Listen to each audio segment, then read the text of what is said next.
everyone, the topic for this video is impact of globalization on villages. इसको discuss करने से पहले discuss करते हैं कि फैक्टर्स ऑफ ग्लोबलाइजेशन क्या है।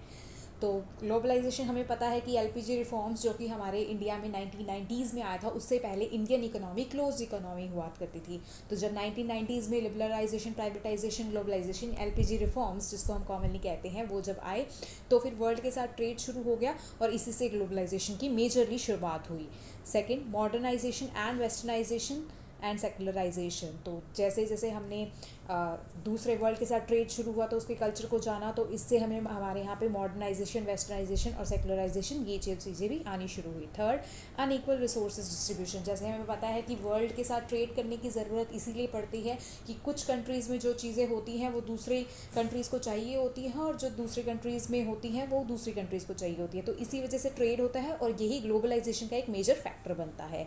Fourth, expanding means of transportation and communication. हमें पता है कि जब पुर्तगाल 1498 में इंडिया में आए थे तो उसका मेजर एक रीज़न था कि उनका नेविगेशन सिस्टम बहुत अच्छा था, उन्होंने शिप्स वगैरह अच्छे से डेवलप करनी सीख ली थी उस टाइम पे।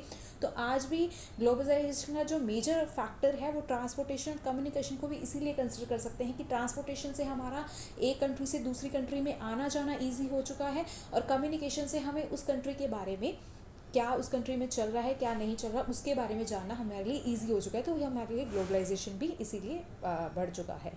Fifth, emergence of association and organisations. इसमें ऑर्गेनाइजेशंस में एग्जांपल ले सकते हैं जैसे कि WTO एक वर्ल्ड ट्रेड ऑर्गेनाइजेशन, एक ऐसी ऑर्गेनाइजेशन है जो with in the world across the different countries trade को प्रमोट करती हैं, तो इससे भी ग्लोबलाइजेशन प्रमोट होता है।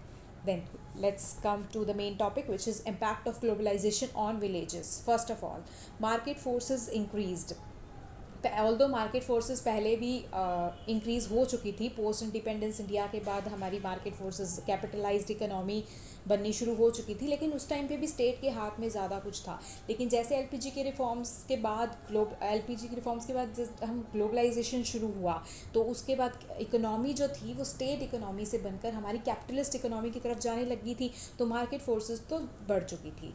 Second, greater mobility, faster connectivity, easy availability of the cell phone and internet. तो हमें जैसे जापान ने अभी बहुत ज़्यादा डेवलपमेंट के बाद 5G टेक्नोलॉजी वहाँ पे आनी शुरू हो चुकी है, तो ऐसे ही इंडिया में भी धीरे धीरे जैसे ग्लोबलाइजेशन हुआ तो हमने भी टेक्नोलॉजीज़ जो थी बाहर के देशों से ली, तो इससे हमारा जो था वो विलेजेस पे भी ज़्यादा इम्पैक्ट पड़ा था, तो विलेजेस में भी डेवलपमेंट होनी शुरू हो चुकी थी। Third, rapid migration. जो अर्बनाइजेशन था वो प्रमोट होने लग गया था, क्योंकि अर्बन विलेजेस में तो ये चीज़ें बाद में आई, अर्बन एरियाज़ में ये चीज़ें पहले आई थी, तो लोग माइग्रेशन भी ज़्यादा करने लगे थे अर्बन एरियाज़ की तरफ। Fourth, machine technology, high yielding variety seeds. तो इन सब जैसे हमने पढ़ा है कि MS स्वामीनाथन ने, जो ग्रीन रेवोल्यूशन के फादर कंसिडर किए जाते हैं, तो उन्होंने जो इन सब चीज़ों की ये हाई यील्डिंग वैरायटी सीड्स और मशीन लर्निंग और टेक्नोलॉजी के जब ये एग्रीकल्चर में लाए थे, तो इसकी वजह से ग्रीन रेवोल्यूशन हुआ था, बहुत ज़्यादा मैसिव प्रोडक्शन हुआ था। इस मैसिव प्रोडक्शन के बाद वो जो सॉइल की क्वालिटी थी वो बाद में डिग्रेड होने लगी थी। तो एक पॉइंट ये भी कंसिडर किया जाता है कि एक बार तो मैसिव लेवल पे बहुत ज़्यादा प्रोडक्शन हो गई थी, लेकिन धीरे धीरे जो है प्रोडक्शन बाद में सॉइल की फर्टिलिटी डिक्रीज़ होने के बाद प्रोडक्शन डिक्रीज़ होती गई। इस वजह से जो है क्रॉप के पैटर्न्स में चेंजेस आने लगे, बारी बारी क्रॉप्स, एक ही साल में काफ़ी तरह के क्रॉप्स उगाने के बाद फिर क्रॉप में फेलियर आने लग गए, और इस टेक्नोलॉजी के यूज़ की वजह से क्लाइमेट चेंज भी आने लग गया, क्लाइमेट चेंज की वजह से भी क्रॉप फेलियर होने लगे, तो ये फार्मर्स की सुसाइड का भी एक मेजर फैक्टर बना। तो ग्लोबलाइजेशन को हम इनडायरेक्टली फार्मर्स की सुसाइड का भी एक कारण बता सकते हैं। Then is global marketing benefiting the farmer. हमें ग्लोबल मार्केट मिल चुकी थी, ग्लोबल मार्केट मिलने की वजह से अब जो फार्मर्स, हमारे यहाँ के विलेज की जो प्रोडक्शन होती थी, जो फार्मर्स कर रहे थे, उसको वो ग्लोबल लेवल पे बेची जा सकती थी, लेकिन इसका फ़ायदा भी ज़्यादा स्मॉल एंड मार्जिनल फार्मर्स को ना होते हुए लार्ज फार्मर्स को ज़्यादा हुआ था। Then family system joint to nuclear. जैसे कि अर्बन एरियाज़ में लोग शिफ्ट होने लग गए थे, तो फैमिली स्ट्रक्चर भी चेंज होने लग गया था।